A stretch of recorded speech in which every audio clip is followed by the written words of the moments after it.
my first load. I preloaded this on Saturday. Nice little telehandler.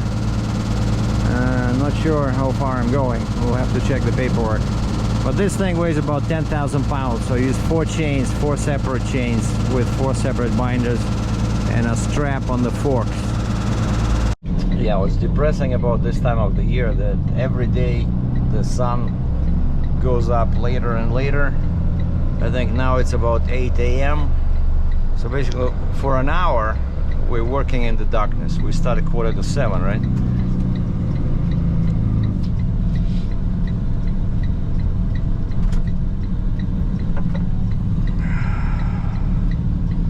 So I'm on my way to the first drop, which is pretty far. It's like 30 kilometers, 20 miles, going to a park near Glenmore Trail, which is Highway 8. So did Uber and Lyft on the weekend, even though I worked Saturday. So after work I jumped into, I went to the gym and then went home, took a shower, did my quick protein shake with creatine. Was feeling great and did some little bit of Uber. It was not too busy. And then Sunday I got up at 4, call me nuts, and because you know Uber showed that they expected high earnings early morning, and it was all BS. Very slow. So I got my first ride at 4:30, and from 4:30 until 7 I made 40 bucks. So 40 bucks in 2.5 hours. But then it picked up. Oh yeah, and then for 9 o'clock I went to the Canadian Tire, and because I booked inspection. My inspection for Turo and Uber and Lyft were expiring on the Durango. And so I did this Uber thing before, you know, like from 4:30 until 8:30. And then I went to that Canadian Tire down there near Walmart. And they did the inspection probably in 20 minutes. Charged me 80 bucks for each. You know, even though it's like one inspection, right? But they had to do 2 forms, one for Uber, like Elvis, enhanced livery vehicle, inspection, what is this, inspection, safety, whatever. And then Turo has their own form for rental. And then I went, oh, and while they were doing that, there was IHOP, International House of Pancakes, in the same plaza. So I said, I'll be there. Call me when the car is ready. And so by the time I finished my pancakes and my turkey sandwich, my cars were done. Perfect. And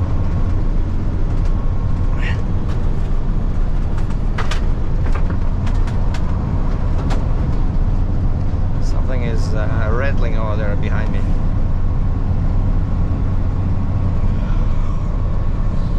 Yeah, today is another day, another dollar. What? Why are we overheating? I'm at 90 kilometers an hour, but I'm telling you, this telehandler, some mechanics were saying that the heaviest machine is a RT scissor lift, and that's not true, because there's a sticker on that one. On each axle there's a sticker that says 3,000 pounds. So that machine only weighs 6,000, and it feels very light when I'm driving. Like this one, even though it's a small to look at, this blue telehandler from Genie, but it is 10,000 pounds, and that's why it started the fan, because over there's like a hill. It's hard to see, but it's a hill. And so today I got up at 5:45. Oh, and I brought because I want to do, you know, look at this guy, 80 kilometers an hour. It's 110 here, and it's 100 all the way to McKnight.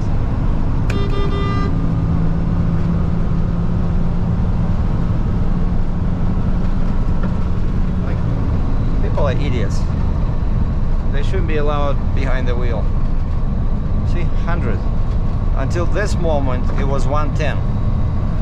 Because it used to be 80 over here, but they moved it over, so people don't read signs.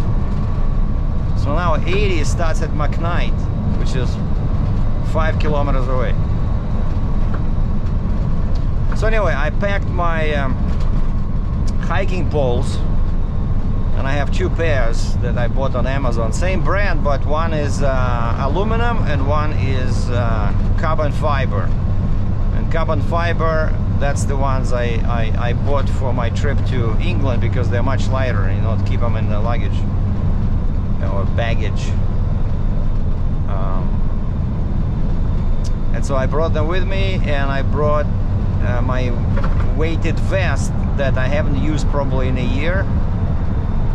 And it has sandbags in there, so each bag is 4 pounds, and it has lots of pockets, so I can go up to 70 pounds. And I think I had probably close to 50 in there. So I looked up online what's the recommended weight for weighted vest for first-time users, because again, it's been a while. And they said shoot for 10%. You see 80 starts here, and they said shoot for 10% of your body weight. So right now I'm at 180 pounds, so that means 18 pounds. But therefore, when I did 4, which is 16, it felt too light, so I did 5, which is 20. I think I even put like 24. But anyway, so I want to do stamina training, you know, hiking or bike riding, but it's cold now for bike riding. I don't like to ride in the cold. Only +4 Celsius, which is what, 35 F, probably 36. And so I brought the poles and the weighted vest, put it in my... Holy fuck, I thought the guy was stopping me. That's some kind of a bomb squad or something. It's a pickup truck with a very big bed in the back. That's not a regular police. And so after work, today is October 20th, first order of business. Monday I never do Uber because it's a waste of time. But what I do now is, you know, after work I set up my head to destination filter, and a couple of times I get, you know, passengers from my work towards my home, you know, make like 10 bucks, you know, for free gas. But speaking about gas, I put in 25 bucks worth, and that gave me 20 liters. Roughly what, 5 gallons? Because gas today was, or petrol, as my friend John says, was $1.20 per liter. That's the cheapest gas. Then 91 was $1.43, and holy moly. And then 93 was, look at this guy, nuts. And then 93 was $1.53, I think, but I just put 87. So yeah, the first order of business is to drive to a school in my area and vote for the next mayor of Calgary. I'm voting for Jerome Fargas. I always mix up his last name, but nice guy. I like his platform, so I hope he wins and fixes up the roads.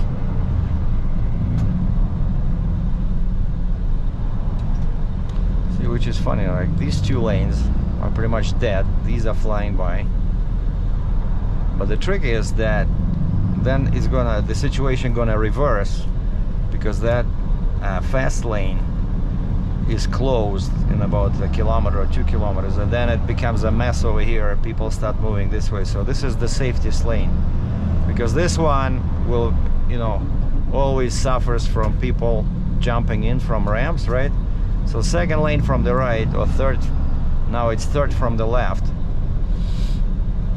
And when I was trucking, I never liked 4 lanes, because sooner or later one of them would end. You know, most cities in North America, like Canada, US. Big protest in, look at what's happening here. The same guy?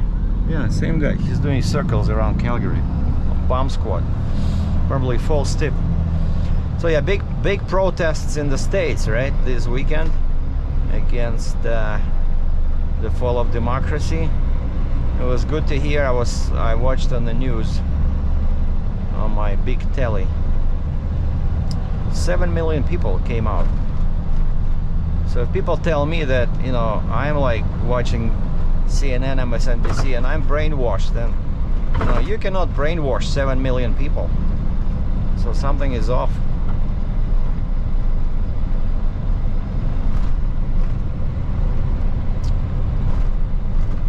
I still cannot believe my mom is gone. Somehow it feels unreal, kind of like a joke, you know, like that she's gonna call me next week and say, hey Sergei, how are you? How's the booze? She was always worried about the booze. How's the weather? But my brother still keeps that phone, right? And when he texted me, when I was asking him about cause of death, he's texting me, and it says Yekaterina Drachova is texting me, which, you know, brings tears to my eyes. It's like mom is still alive. So I don't know how long he's gonna keep her phone. The owner of the phone is gone. Yeah, and he did that great monument, you know, like on the cemetery. Some very unusual cross. But you know, as my mom used to say, like, you know, we would walk somewhere and there would be a church, and whenever she saw a cross with a single bar, she'd say, no, that's not our cross. And the way she said it, was like it was a very bad place, like basically stay away from that church, because our cross or our church would have 2 bars, you know, like 1 bar at 90 degrees and 1 bar at 45 degrees. So that's the Orthodox Christian church, like old school, you know, and that's what they put on her grave. It's like a big fancy cross with two bars, one horizontal, one at an angle, and there's some symbols in there. Doesn't look like old Russian. Looks like, I don't know what it is, maybe it was the year in Latin or something, but some weird symbols on the cross. If you look at the picture, I put them in the video over there. Yeah, I see this lane closed here because actually, yeah, they never finished it, so they only made the highway larger at this in this area, because here, yeah, that's just shoulder, and there's always big jams in there, and that's why I say this is the safest lane, you know. If you're a truck driver, what the fuck is going on with these guys today? Same guy, like I said, he's doing circles. Probably cannot find the bomb, you know, come on. How hard can it be?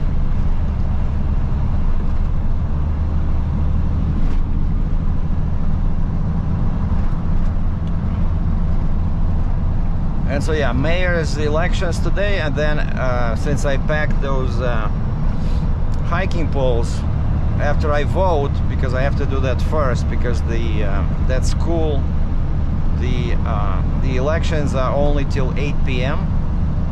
and I'll probably be working today till 4:30, maybe even 5, because Mondays sometimes they're busy. Because, you know, a lot of people, what they do is they don't want to pay for the weekend for the equipment, so what they do is they return it Friday and then they order it again Monday. Well, if it makes sense for them, because we charge them for the delivery and the pickup, right? So if you return it Friday, that's one charge, and you want us to deliver Monday, that's another charge. So that only makes sense if it's something light, like scaffolding. But yeah, I often see that they return scaffolding Friday and they order it again Monday. And I call this guy. He says, yeah, the address we put on the paperwork will take you right next to my construction site, because there's a construction site in the park where I'm going. And it says it's right behind our site, so call me when you're here and I direct you further. And he says, are you picking up the other telehandler? I said, no, nobody told me anything about any pickup. I'm just dropping off this one. And he says, oh, okay, that's fine.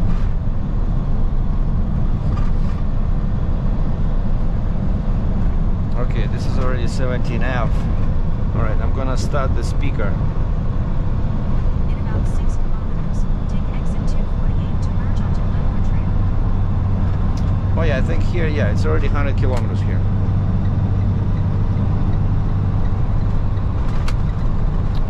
But then it starts again. Like now they have another zone, I think after Glenmore.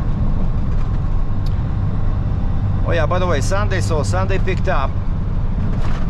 And surprisingly, I had, I think, three rides with lift, and because it's a Durango, 7 seats, 3 rides were XL, and they paid, like, you know, instead of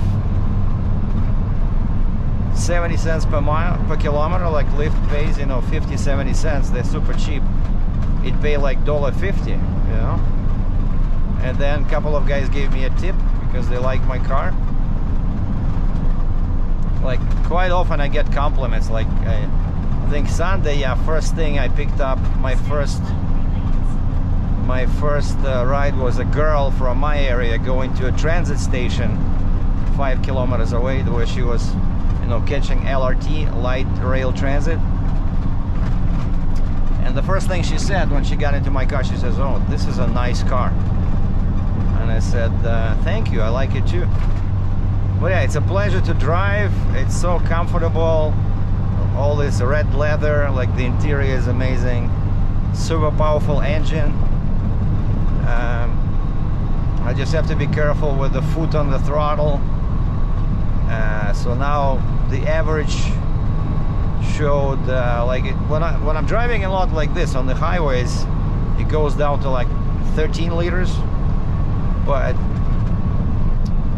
on the weekend I was doing a lot of shorter runs. Sorry. And it started going up. The average started going up to 14. I think now I'm at 14.0.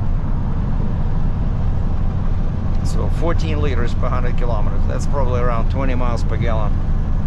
So nothing to write home about, but you know, the car makes me money, so I'm good. So yeah, I made, by the end of the Sunday, I made 170 bucks, which is pretty good for a Sunday. I usually make when it's busy and I work all day. Let's say if I'm not at you know, my rental place, if I start driving early Saturday morning, normally I would make 200 on Saturday, and then Sunday I would start after lunchtime and make another 100, so like 300 over the weekend. You know, that's the most profitable time in Calgary here. Like during the week, if I do like a night after work, I'm lucky if I make 50 bucks, like in, you know, 2-3 hours.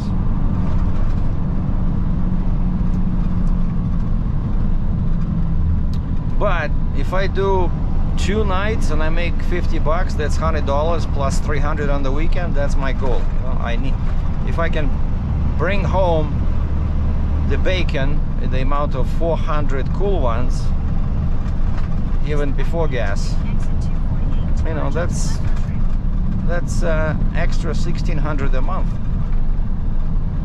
again, minus gas. So that's what I'm doing, because that Uber is only good as a part-time gig. It's too cheap.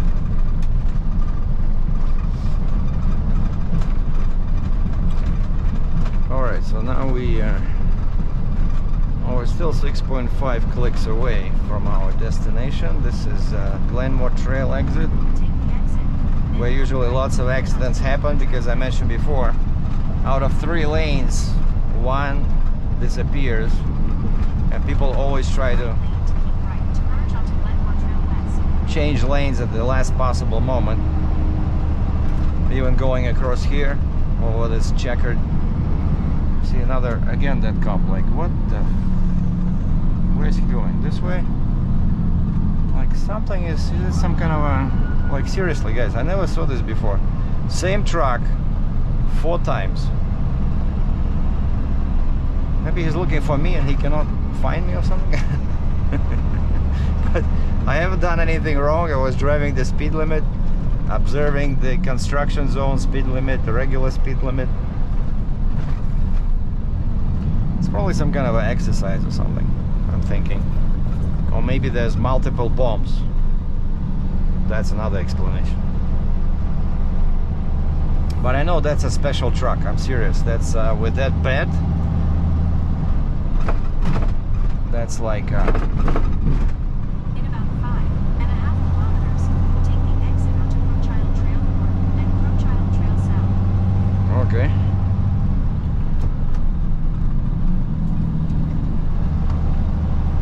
See, people don't want to drive today. We're doing 50 kilometers an hour in an 80 kilometer zone. No construction, no restrictions, just drive. So I reloaded the Lose It app back on my phone, because I started gaining weight after I stopped tracking the food.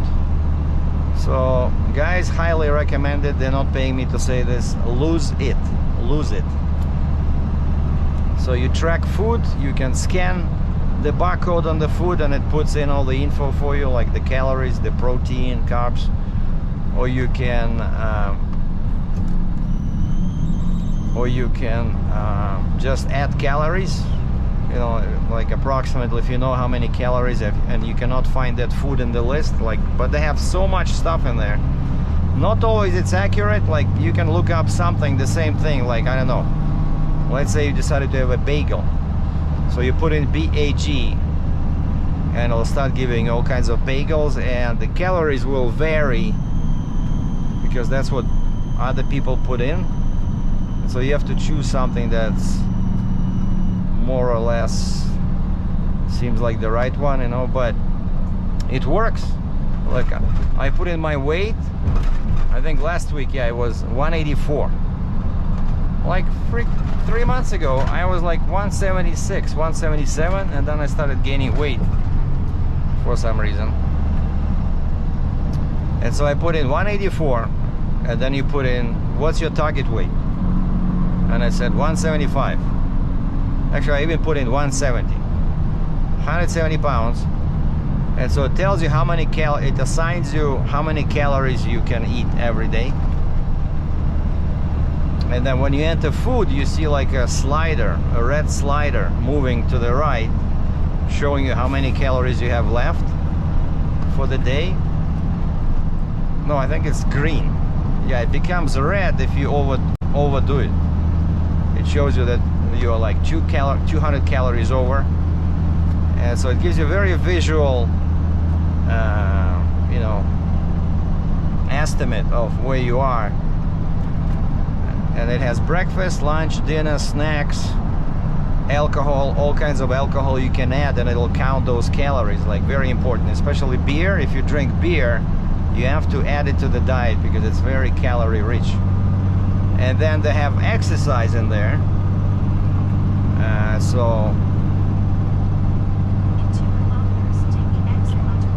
like, I choose, let's say, 30 minutes of weightlifting, and I think it gives me a credit. I think it was 180 180 or 190 calories. So when you exercise, the program gives you credit. So now let's say instead of 1650 calories, I'm allowed 1650 plus, you know, whatever, 170, 180, which is cool. So that's how you can cheat. Sometimes, you know, let's say I overdid it with calories and now it shows me that number in red, I'm over. And then, you know, I work for a living physically, right? So I can add, like say I go into exercise and I find, let's say they don't have my job description, driver, but I find, let's say, home repair or carpentry or something. And that home repair is actually, I think it's like 200 calories an hour or so. And so let's say I put in, if I was over, so that's how I cheat a little. So since I do work physically at my job, right, like jumping up and down on the bed, tightening chains, loosening chains, so let's say I put 30 minutes and it gives me a credit of 100 calories, and now the red disappears, you know. That's a pretty cool program, like really helpful, you know. Use the right lane to keep right, then take the first right onto 54th Avenue Southwest. So this is Crowchild Trail. Use the right lane to turn onto 54th Avenue Southwest. 54th Avenue Southwest. Okay, so it's right here.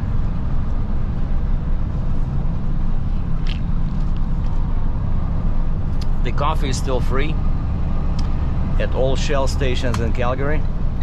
Turn right. They have a promotion until October 25th. So pretty cool. So normally I don't want to drink coffee during the week, but you know, for In 800 meters, turn left onto 19th Street Southwest. it's hard to say no to free stuff. So on the way to work I stop at this Shell station in my area and I get a free large coffee, which normally is like $2.25, and it's beans to cup, which tastes almost like Americano, you know, except Americano, a small one, would be $4.15. So nowadays I don't go 500 meters, turn left onto 19th Street Southwest. Yeah, nowadays I don't go too often to Starbucks because it's so expensive, and more places sell beans to cup coffee, which, like I said, is pretty much same quality. But Americano definitely tastes much better than a regular dripped coffee. I hate that one because I think it's like too weak or something, but this one is pretty strong. Oh, and these guys at the Shell, they have, you can choose 4 types of coffee, you know, not just one. Like I had duck roast, which is really bitter, and then I have some other ones, you know, if you want Turn something left onto mild. 19th Street Southwest. Then take the next right into the parking lot. Alright, so I can see already some structures in here. I see this. Yeah, I think I've been here before. So they're building some kind of a, yeah, arena over here, like a stadium or something.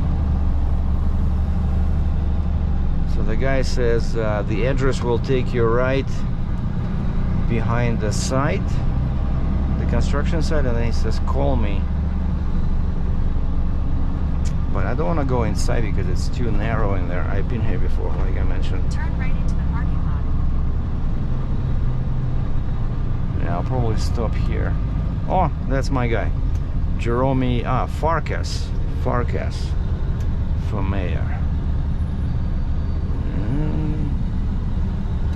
Maybe I'll go in there because there is enough room to turn around, because it's a huge construction site. I think he'll send me over there, like that corner. Enter the parking lot for your destination. So it's pretty big, and of course some guy is right behind me.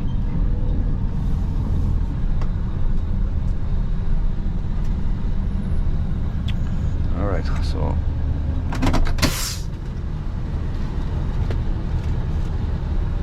by the way, since now I'm not driving, hey Siri, how much is 14 liters per 100 kilometers in miles per gallon?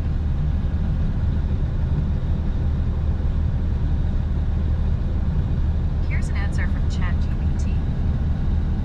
Miles per gallon, what is this? To convert 14 liters per 100 kilometers to miles per gallon, you can use this formula.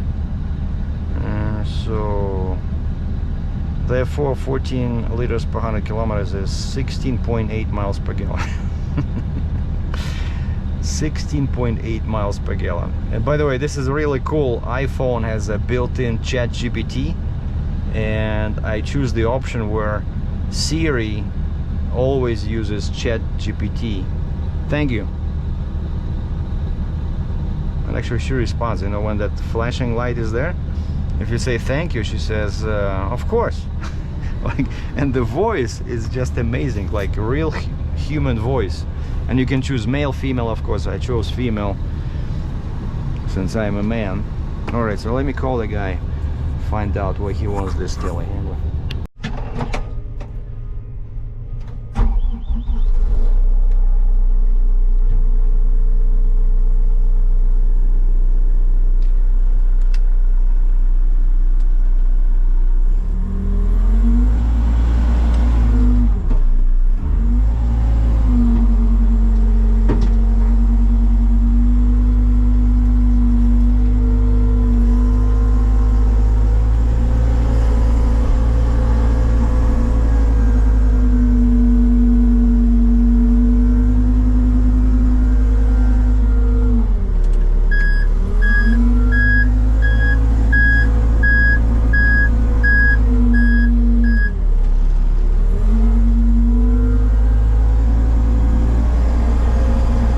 I just sent a message to my dispatch asking. Starting route to home. Head north on 56th Avenue Southwest.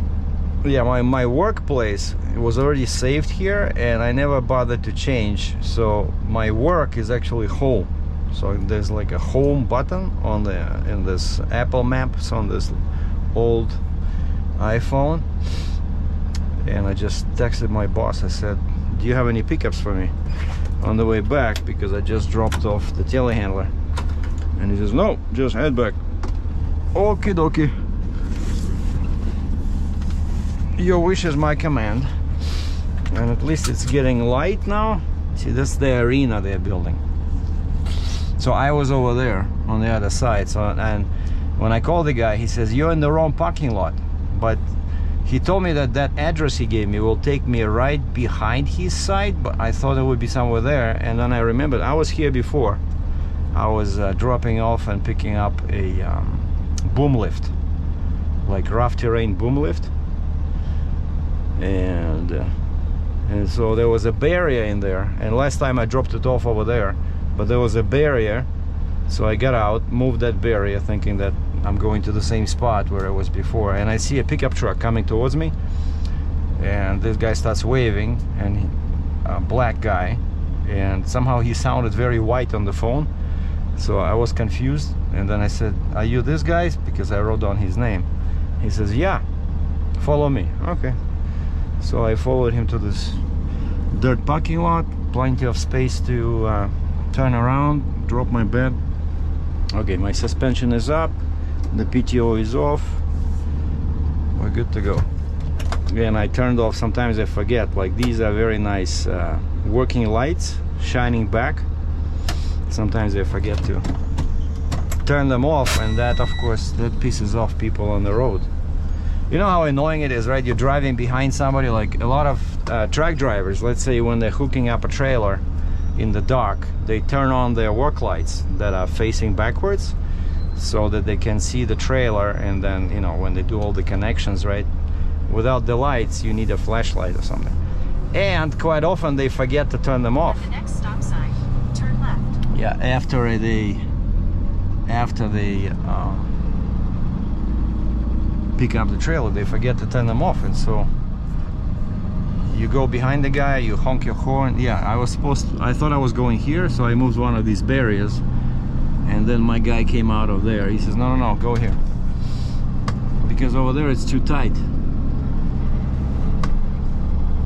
So yeah, this is a school.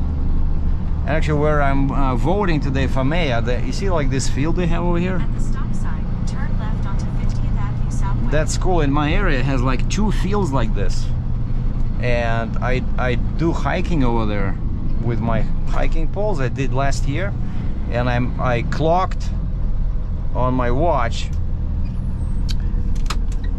I do have a real watch. I got an Amazon, like a nice little thing with green band. You know, I love that thing. Sometimes I wear it when I do Uber. I put on my only dress shirt I have, black, and then I wear some of the nice pants I bought for Costa Rica but never went.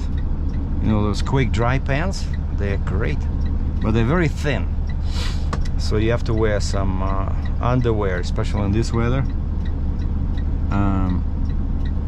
But yeah, so I'm hiking there, and it takes 10 minutes walking to go around both fields because they're so huge, you know. But I love walking on ground because then I can use I don't have to use those rubber tips on hiking poles. I can just use the sharp tips, and they're much better because they go into the ground, right? I always prefer to use those. So I hate doing this Nordic walking on the pavement, because then you have to use these rubber tips, and they're loud, and it's, you know, you feel it in your hands, right? And boom, boom, it's like stress each time you hit the pavement because it's so hard. But on the grass like this, or my favorite, in the snow. In the snow, I try to walk in like deep snow, which makes it more interesting, more difficult, you know. And again, I'm using sharp the sharp tips. Yeah, Nordic walking is great. So you burn much more calories than regular walking, because it's like almost like skiing, right? Because your arms are working, your legs are working. Man, see, like these roads, that's what I mean. They're awful in Calgary. Like, look how many, I don't know if you can see it, but cracks, and like I'm jumping up and down. So I'm lucky that this truck has a pretty decent seat with air suspension. But it's like, look, like every surface is broken. It's all cracked. This whole thing should be repaved. Like, I'm not complaining, I'm just stating the fact that the roads are bad, and that's why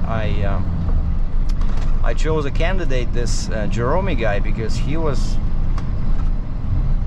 looked like he was quite serious about, you know, doing something about this.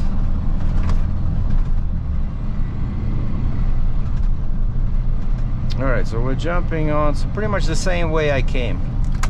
I feel like I love these fields. So because anybody can walk there or run or whatever. Yeah, that's great. So yeah, and there's that field is right next to the school, of course, because it's the school's field. And so today after work, when I go vote, and then I'll go grab my hiking poles and just do some hiking, because it's been a while since, you know, I was lazy. Like even the gym last week I only did twice. That's not good. So now I really want to get serious about my fitness. So Monday, Wednesday, Friday will be stamina day, either hiking or running or biking if the weather's good, and then Tuesday, Thursday, Saturday will be weightlifting day, where I'm going to the gym. So this will give me plenty of activity. So hopefully finally I'll get down to, let's say, at least 175 pounds, which is pretty much 80 kilos. And my height is, in metric, is 181 centimeters. And so 80 kilos is is good, but probably 77 kilos will be perfect. And 77 kilos, I already remember, it's Take the exit. 170 pounds. Look at this guy. I thought it was like a statue. A guy was standing on the next to the road with some big sign. I couldn't even see it. Maybe I'll replay it in slow motion. We'll see what he was selling. Probably, I'm guessing, because of the weather, I'm guessing windshield washer fluid. But maybe I'm wrong. Maybe he was selling... Or maybe he's one of those guys that are against abortion.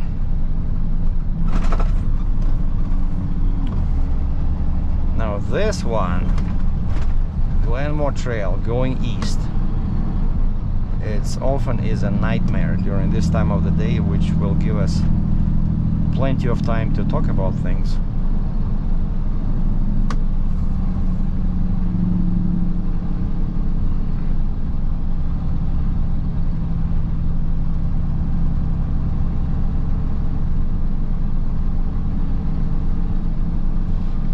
And the other day I received a market report, my monthly market report from my real estate broker who sold me my apartment in October 22.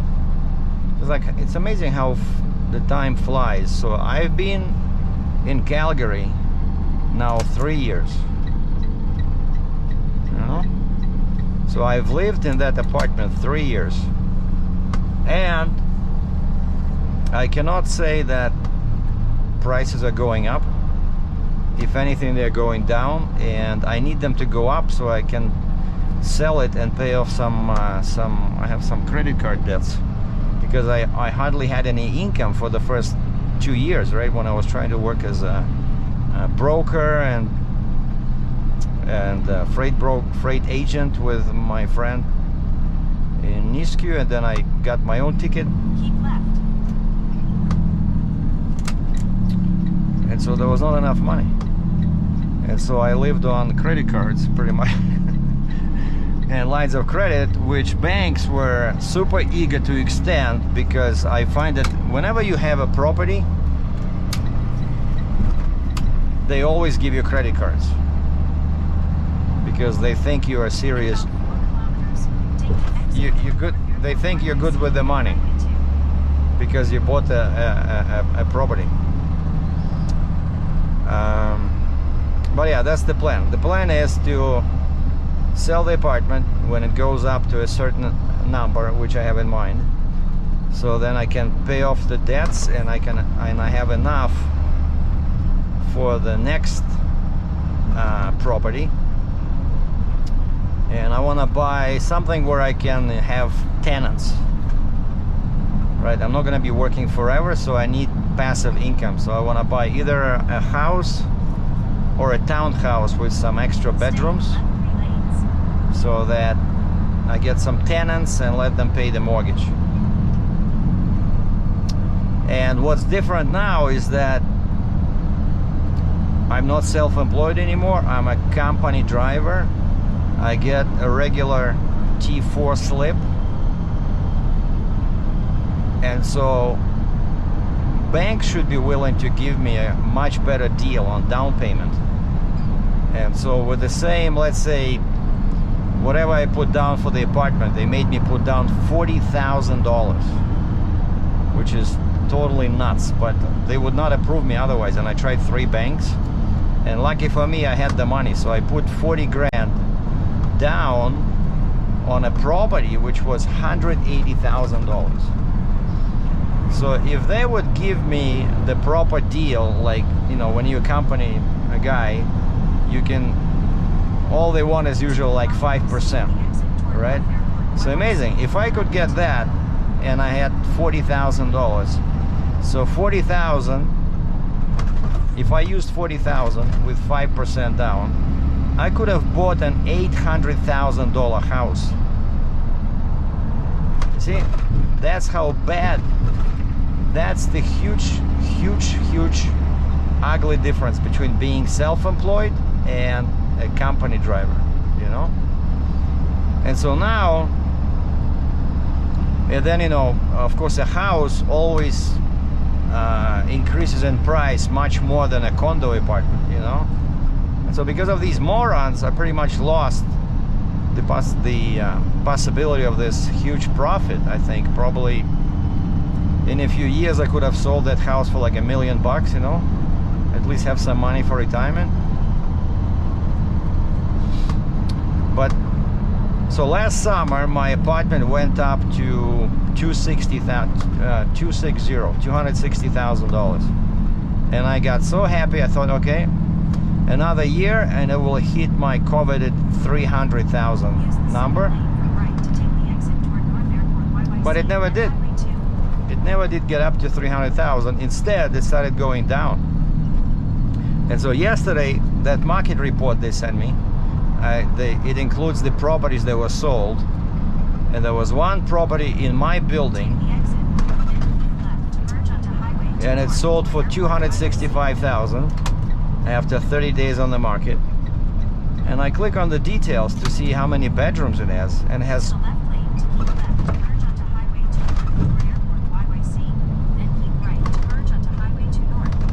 and it has 2 bedrooms.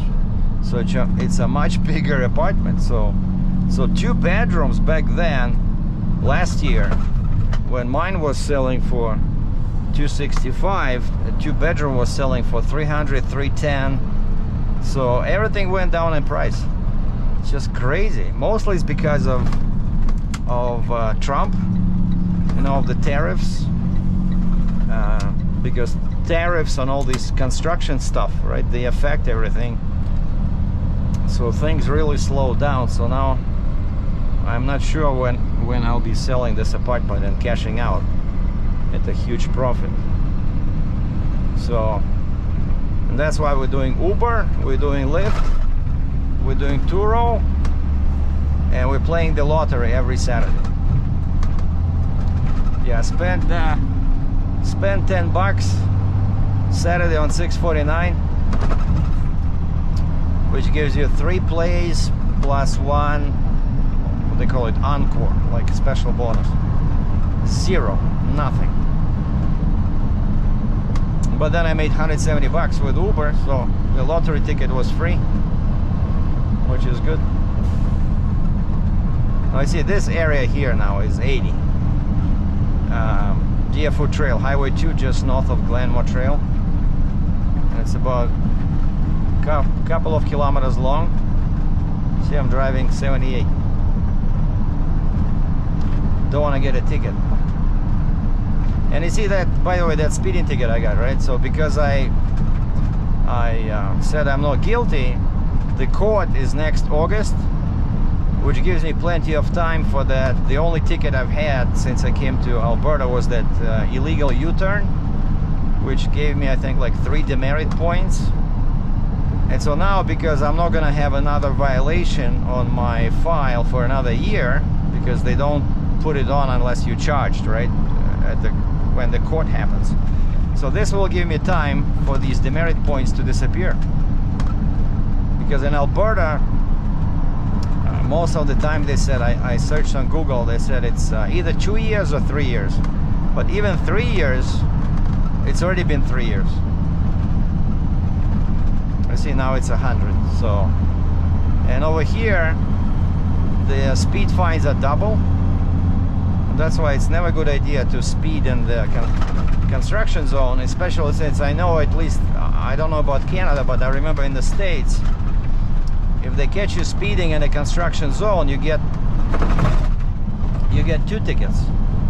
One for speeding and one for dangerous driving. So instead of, let's say, 3 points, demerit points, you get like 5 or 6, you know, and that's not good. And again, the fines are double. So let's say my fine, when they caught me, when they clocked 90 kilometers in a set, no, it was it 90 or 95? I think it was like 25 kilometers over. So my ticket is, it says $210. So if that was construction zone, that would be $420. That's already painful. You know, $210, it's okay, but 420, that's a lot. So boys and girls, don't speed in construction zones, okay?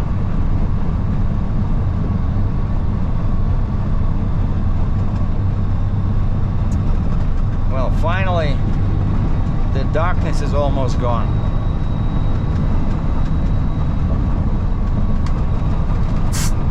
I hate when I start working and it's so dark, you know. I had a flashlight that I put on my head, and that little button on the side where you push to turn the light on broke off, and so now I keep it at home, because in order to turn it on you have to use like a pen, something with a sharp tip, and you have to put it in and then do the same when you turn it off, like a stupid, some cheap plastic pot, right? It just fell off. Alright, so now we're heading north. So this is 17th Avenue. This is where on this hill they have a walking path and they have some benches, and if you look west towards downtown, over there, it's beautiful, and you can see mountains in the background, which are about 100 kilometers away. But when you have a good visibility day, you see the mountains. Like, that's where I was trying to take a picture of downtown with mountains in the background, but so far I have not been lucky, because either it's too many clouds, or last winter it was too much fog, you cannot see the mountains. But that would be the beautiful picture. I'm kind of like a little bit obsessed with downtown. I really like how it looks. And again, we're still waiting for those 2 new towers they promised that are gonna be much higher than whatever we have now. But I don't see any construction. Well, actually there's construction going on there, but I didn't see any structures going up yet. Yeah, I see like these hills over here, right? On the east side of Deerfoot, that's where you can see, like, this is Memorial Drive. Again, from the top of the hill, see, there's a river, right? There's Bow River, and there's the downtown with the TV tower. It's, you know, from this side, it's great.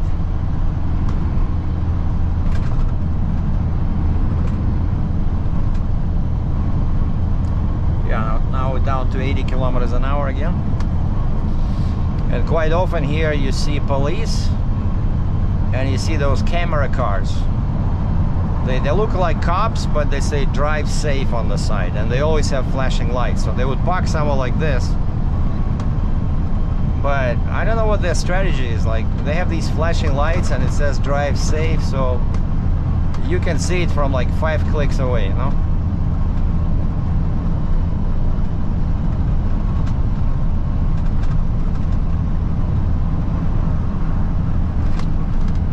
But everybody's speeding here. See, like, I'm doing 79. How fast do you think that red car was going? My guess is 115, 120. Judging by how fast it goes away. So this is Highway 1, 16th Avenue. So before they didn't have a bypass, this is what you would take to go through Calgary, with all the lights, right? And then they built this Stony Trail, Highway 201, which is about 100 kilometers or 60 miles long. You can go, and they have bike pathway all around. So in theory, you can do like 100-kilometer bike ride if you go all around. It's called the rotary pathway.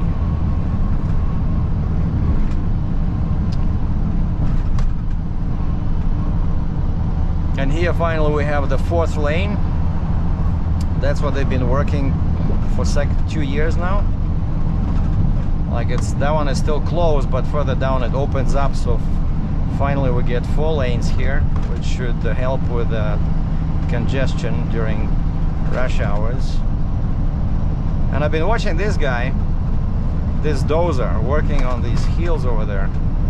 You'll see further down, I'll show you, like at some crazy angle. I don't know how these guys are not scared.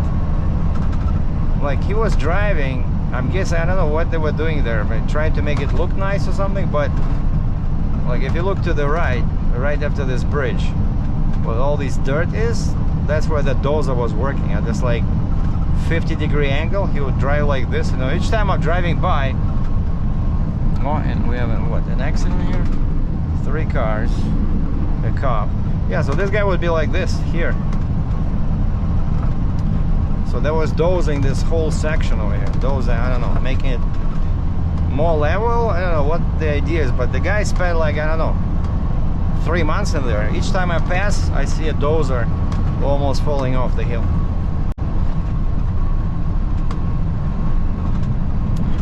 And you see what happens as soon as there's a cop on the side of the road. Look at this, a huge traffic jam.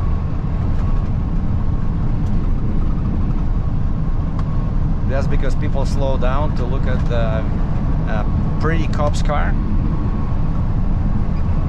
Maybe if there was an accident, maybe there's some debris in the lane as well.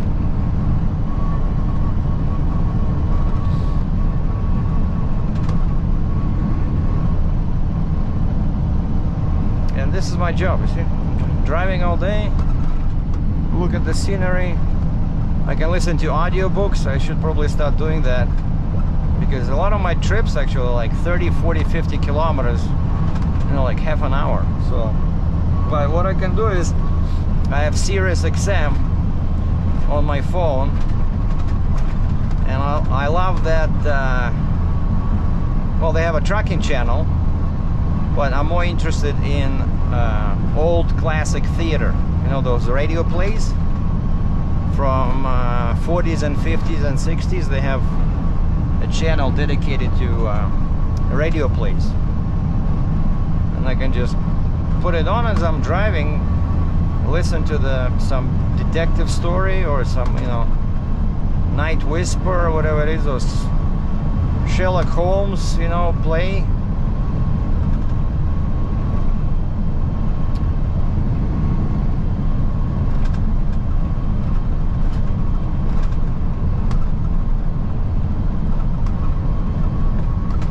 Toyota, that's like the head office over there.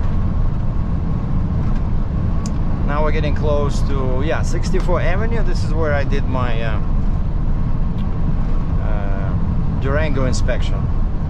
This is a huge shopping area here on the right with the Walmart, Canadian Tire, Bass Pro Shop.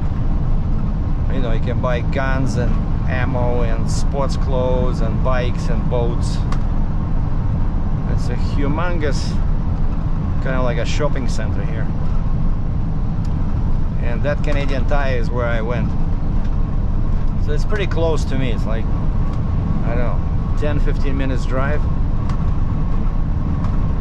And we are just south of the airport, which is over there.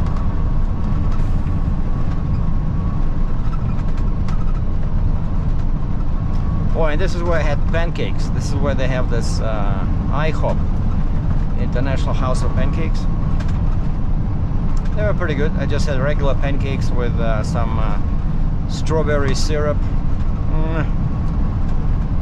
You know, I do that. I try to stay on the diet, you know, limiting calories and stuff during the week, but then on the weekend I allow myself 3, I call them bad meals.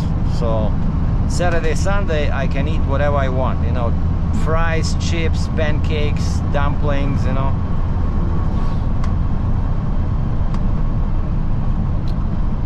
And finally here, after Beddington Trail exit, the construction zone ends and the speed limit changes, and quite often that speed camera car will be sitting here. This last portion where the construction zone still is, she will be sitting here. And of course in Alberta we only have license plates in the back, and that's what she can, if you fly by like that guy, she can take a picture of the plate, and you get a ticket in the mail. See, end of construction finally. 100 kilometers an hour. Throttle to the floor, because the next sign says 110. 95, 100, 105, 110. Because this truck is better than our other truck. You know, I tried that other Freightliner. This one is faster. It picks up speed faster, and the actual speed is higher than on the other one. Even though that one is newer. This is our old truck, but I like it better than that one.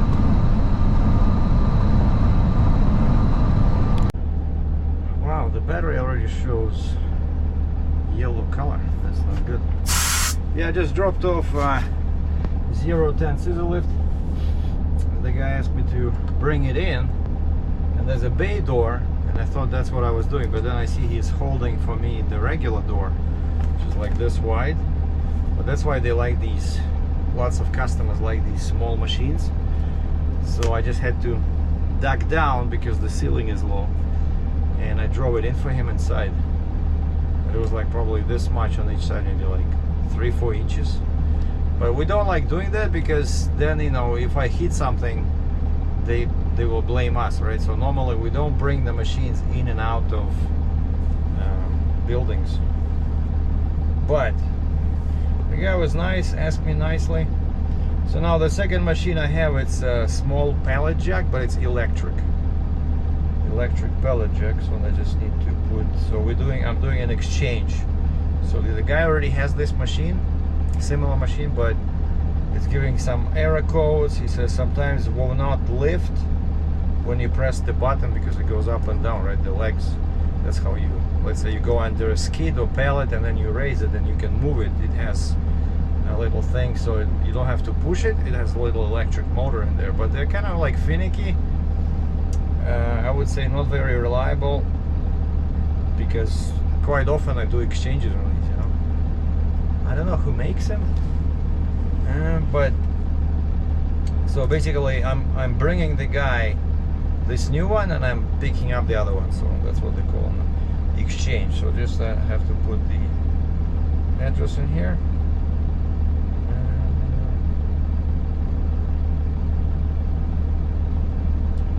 Should be too far. What is this? Exchange. There's 3 places at that address. There's Tous les Jours, place that makes cakes, barbecue chicken, and H Mart. Oh, we'll put H Mart. Sometimes our paperwork says where we're going, like they'll tell you the name of the store, but this one doesn't say anything, so I'll have to text him. Oh, it's in the northwest. Sassy Trail, okay. Starting route to H Mart. So it's Proceed to the route, then take the first right. So it's 18 minutes. So what I do is, so basically wait. So what time is the ETA? 9:44. Okay, let's round up to 9:45. So I'm just sending him a pre-formatted message. Message to this guy. This is 2552. And then I click DL. I type DL and it shows me a number, like a phone number, like a previous one. So I click on that one, and right away the text message body pre-populates with our pre-formatted message. Hello, this is such and such company. We are on our way with your equipment delivery. Please call or text this number with any site delivery instruction updates. For all other questions or concerns, including calling equipment off-rent, please call our main number. And that's it. All I have to do is just, so I don't have to type each time. Very convenient. All I have to do is just say ETA 9:45 a.m. That's it. Now I can start driving. Normally text messages work much better than Like, I never leave voicemail because this is just a waste of time nowadays. Because you call them, if they don't answer and you leave a voicemail, then they call you back and they never listen to the voicemail. And the guy says, who is this? What is this about? I said, I just left you a message. Okay, see, now the guy responds. Hi, the equipment is ready for pickup. Front or back? Back. Is it H mark? Because all these guys, they're usually contractors, right? So they're working inside one of these three places, either the cake place or the H mark, or there's another place, but I couldn't see the name. See, so text messages nowadays work much better. So either you just call them and you don't say anything, they will call you back because they will see a missed call. But voicemail, like I said, it's just nobody listens to voicemail anymore. You just waste your time leaving a message and then the guy calls you back. You have to repeat everything twice. So yeah, and he says the pallet jack, it's slow and it's sometimes does not lift, which of course, what's the point of having a pallet jack if you cannot lift stuff, right? But it's pretty cool actually. It's pretty fast. You have to slow down all the time because if you push that button to go, let's say, forward, it'll go quicker than you can walk. So you have to release that little wheel, like forward, backwards. You release that wheel, and so yeah, that's where I drop off the door, or the narrow door. And the guy came in from this side, my customer, so he's just doing some abatement inside there used to be a store in there and they moved out, and so they're doing some abatement. Maybe there was a fire or flooding or something, I don't know. I'm not even sure what abatement means, but you guys probably know. And the guy came from here. I said, hey, is there an exit that way? He says, yeah. So I don't have to go around this huge building. So yeah, after like 2 years of doing this, oh, you see, I always forget to push the freaking suspension button. See that sound? When a boom, boom, boom, the whole truck just jumps up and down. Turn left onto 30 Avenue Northeast. On Then turn left. potholes is when you have your suspension down, because we always put it down when you know, loading or unloading, because that makes the angle of the bed At the next stop sign, turn left. it makes the angle of the bed more friendly. Oh, I see. I still have to go back actually. Well, yeah, actually that road over there is divided, so you cannot make a U-turn. So this is better, because I have to go At back. the stop sign, turn left onto 19th Street Northeast. I have to go. Turn left onto 32nd Avenue Northeast. I have to go back to the highway or freeway. Deer Food. Highway number 2. 2. I forgot what's the German for highway.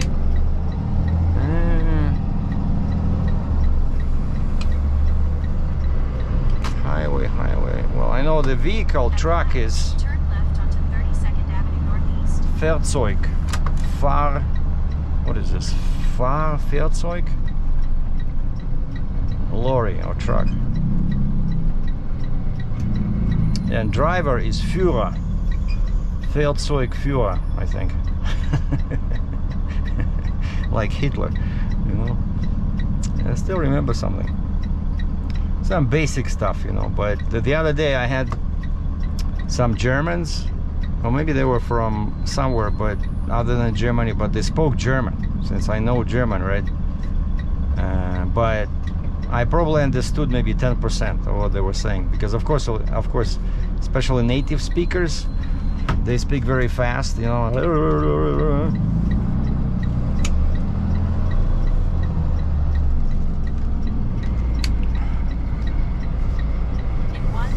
kilometers, turn right to merge onto Highway 2 North. Yeah, see, I'm jumping back on Highway 2 North. Oh, they're doing some work over here. There's a public golf course in here. Like, I'm telling you, like Calgary, everywhere you look there's construction, and that gives me hope that, you know, sooner or later property values must go up. I think for my apartment, I think the best factor that might improve the price would be if they open a large retail store such as Walmart, because right now the nearest Walmart is next to that Canadian Tire when I did the inspection the other day on 64th Avenue. So there's nothing in there.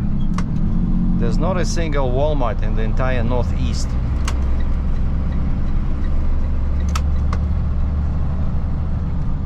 And I know Walmarts, they always improve the value of the properties once a Walmart is open, or like a large train station or something, you know. I remember in Ontario, you know, this little town called Barrie, Ontario, which is like 1 hour north of Toronto, and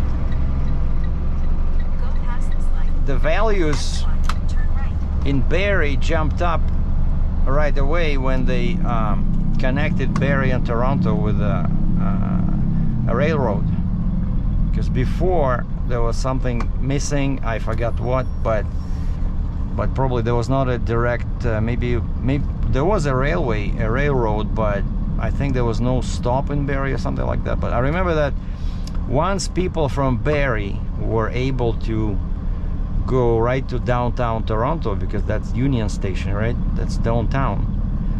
Right away, Barrie became pretty much like an extension of Toronto, even though it's like 30-40 miles away. It's probably more than that. I think it's like 70-80 kilometers, or like 50 miles maybe. But yeah, it's a nice little town, has all the same stores, hospitals, you know. Like, I like smaller towns. Okay, and this guy says something. He gave me a name of the store. I cannot see it yet, but at least now I have the proper information.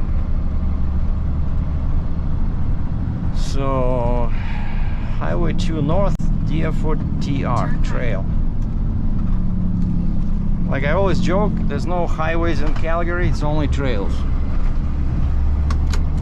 Like animal trails, because the roads are so bad, right? You cannot call them roads, because it's all cracks and potholes and manhole covers.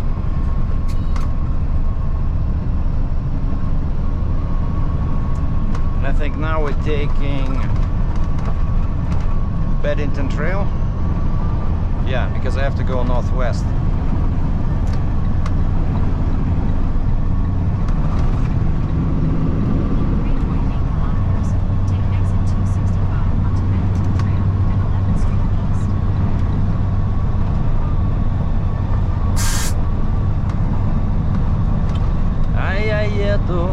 А я еду за туманом. Нет, sorry, that's the wrong version. А я еду за деньгами, за туманом едут только дураки.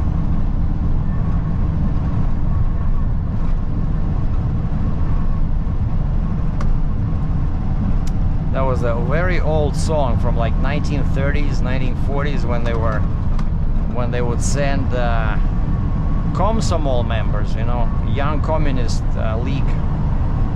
They would send them all over Russia or Soviet Union to remote areas to do some construction, you know, like build power lines, railroads. It was a big thing in before the war. Электрификация всей страны. So they wanted to electrify, you know, like install power lines in the entire country. And actually most of our trains were electric, especially passenger trains. We had Elektrovоз, which is electric train, Elektrovоз, and then we had Teplovoz, which is a diesel locomotive. Actually, wait, no, correction. I think freight trains, cargo trains were run by diesel engines, but all passenger trains were on electrified lines. So there was a line at the top, and the locomotive had that big frame that was connected to the electric lines on the top.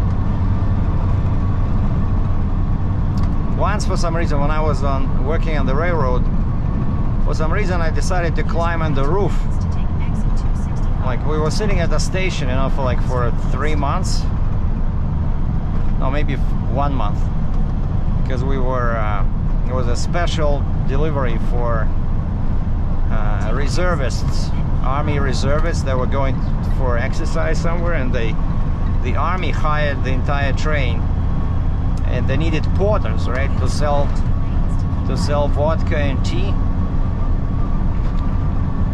And when we dropped them off, most of them barely able to walk because they were all hungover.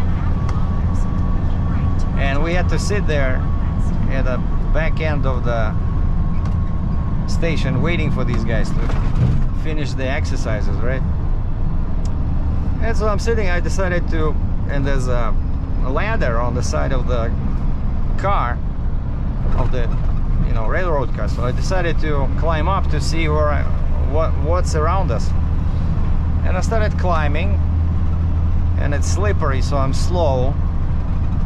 And then when my head reached the roof, you know, I was still on the ladder, right? But I did not climb on the roof. But when my head was on the same level of the roof as the roof, I felt my hair started rising and crackling, and I'm like, what the, you know? So I slowly turned my head up, and I totally forgot about power lines. So there were power lines, and of course the very high, you know, strong voltage. So you can easily get killed if you just get too close. You know, the field is so strong. And so slowly I just climbed back down. Hold on, you know, no more sightseeing.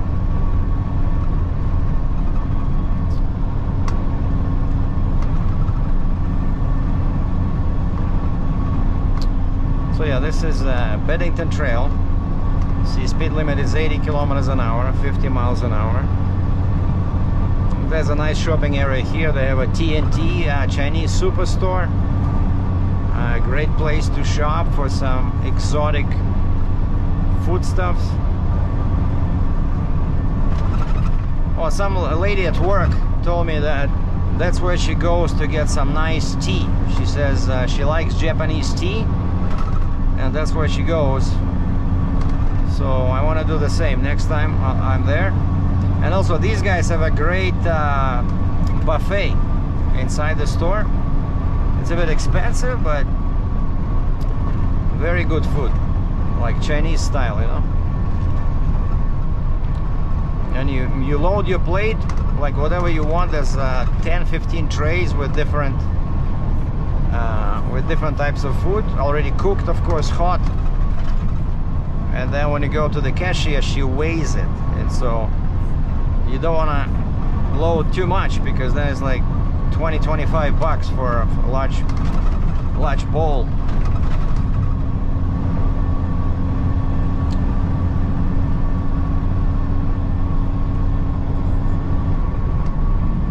All right, and now that's where usually cops like to catch you, you know, when the speed limit changes from 80 to 60. Sometimes you would see those speed camera SUVs, or there'll be cops sitting.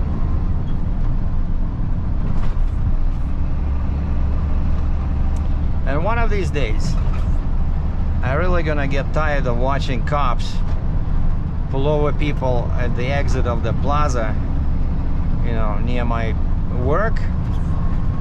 Like when you leave the plaza, you can go left or you can go right. And there's a sign that says a right turn only. For no reason. Like there's hardly any traffic coming from this side, so why we cannot turn left? But cops take advantage of that, so quite often they sit there on the side of the road, but in an unmarked vehicle with the lights flashing, and the guy sits and he watches his mirror. As soon as somebody exits the plaza and turns left, he jumps out of the car, pulls the guy over. And this morning I saw again there were a pickup truck and a car with flashing lights sitting in front of him. So, you know, they get so greedy that he starts writing a ticket to one guy, and then another guy comes out and makes that illegal turn. So he jumps out again and pulls him over, makes him wait till he finishes one ticket. It's like a conveyor, you know, like just a money grabber, you know, for like no freaking reason. And I looked at that sign, and the whole pole at the bottom, there's 3 nuts. There's 3 nuts. There's no cables. You know, some of them they have cables so that people don't steal these signs. But it just has 3 nuts, and then there's 2 bolts. Like one way to get rid of this, right, would be, I'm just theorizing here, to bring a wrench and undo those 3 bolts, and then you can take the pole out, but it's probably heavy. Or there's 2 bolts on the sign itself, the sign that connected to this aluminum pole. I'm telling you, I'm thinking it would be so funny just to, if somebody, I'm not saying me, but if somebody, so what I was saying is that it would be so funny if somebody came up with a way to either take off the sign itself at the top or the entire pole, and then of course cops would not check, right? So they would be sitting there in an ambush and then stopping whoever turns left. And I can just imagine the conversation between the cop and his victim, and the cop would say, "Do you know why I stopped you?" And the driver would probably say, "Well, if you don't know why, I'm not gonna tell you." And the cop would say, "Funny guy, right? Uh-huh. I stopped you because you made an illegal left turn. There's a sign there that says right turn only." And the driver would say, "What sign? There's no sign." The cop says, you didn't see a sign on the left there, right at the exit?"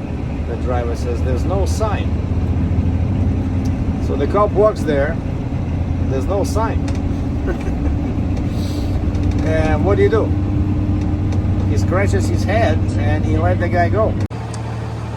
So just dropped off my pallet jack and got this one. This one seems to be working, but that's what I've been exchanging. See, it's a Clark. Looks like a regular pallet jack, except it has this little motor over here, and there's controls on the top. That green thing, I don't know if you can see it, but wait. Yeah, that little green knob, that's what you flip backwards for the machine to go back, or you flip forward for the machine to go forward.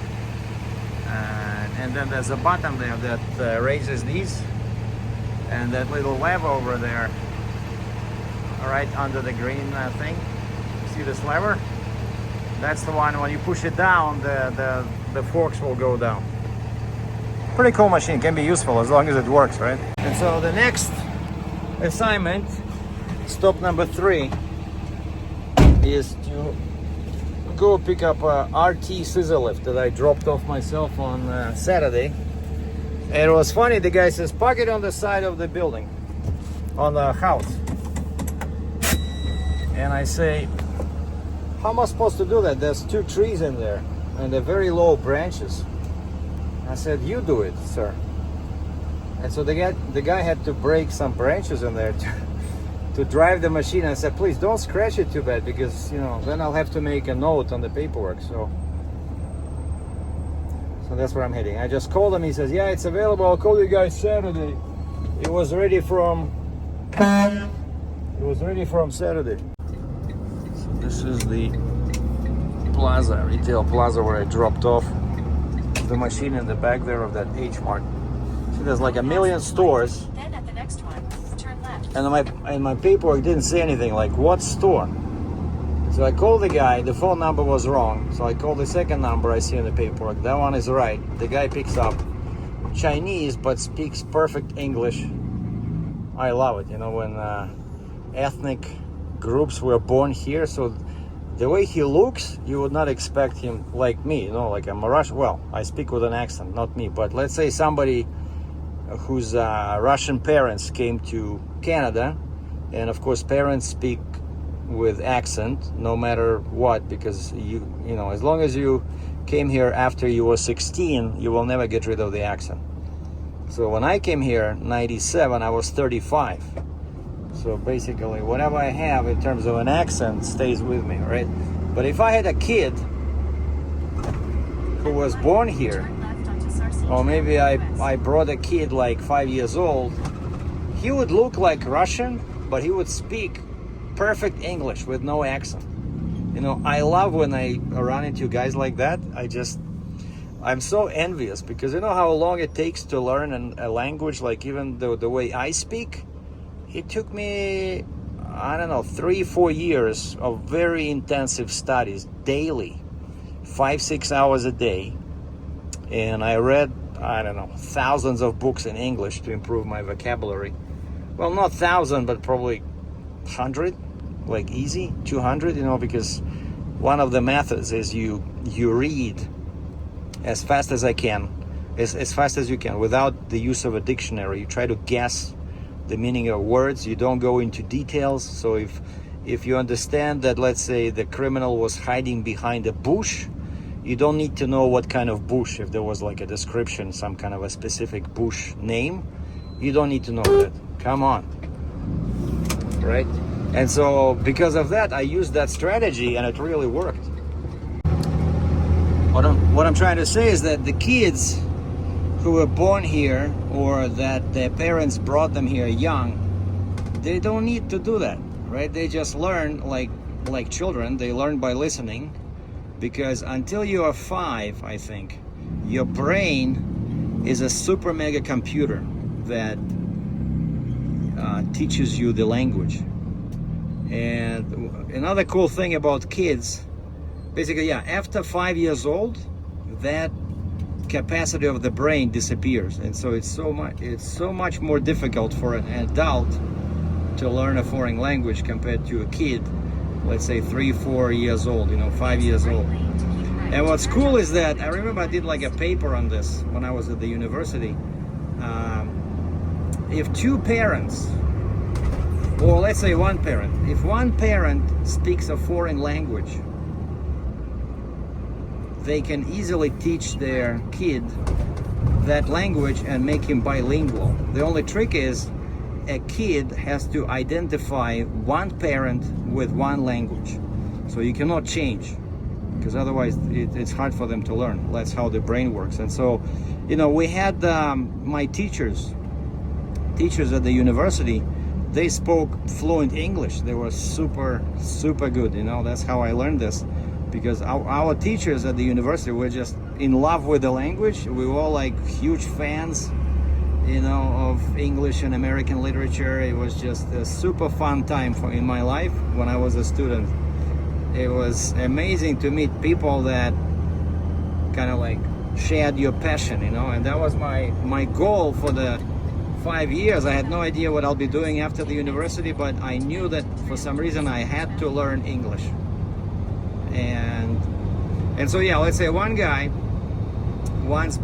teacher once brought his kid, you know, like 10-year-old kid, to the university, and they started speaking English, because on our floor there were signs everywhere saying, and inside before you enter the room there was a sign that says English only is spoken here. And so the guy comes in with his kid, and the kid starts speaking Russian, and the teacher, his father, says, "Hey, did you see the sign? Speak English." And the kid switches to English like this, with hardly any accent. And that's when I was researching this, and I learned that So let's say if this guy, the teacher, if he only speaks to his son in English, I think until he learns, it doesn't have to be the entire life, but like for the first, few years of his life, and then mother speaks Russian, right? Then the kid will grow bilingual, like amazing, pretty much with no effort on his part, no textbooks required, no lab time. Like we spend so much time in labs, just listening to native speakers so that we can learn the proper pronunciation. It was a lot of work, like for me, because I was not 5 years old. But so this guy, what I'm trying to say is that this young kid, I don't know, maybe 20 years old, where I delivered the pallet jack, so he was like that. He looks Chinese, but his English is better than mine. Like amazing. Love it. The guy just finished loading the dozer, because I see he was hooking up hoses. And it's, what is this? A K-Whopper tandem Jeep and 3-axle trailer.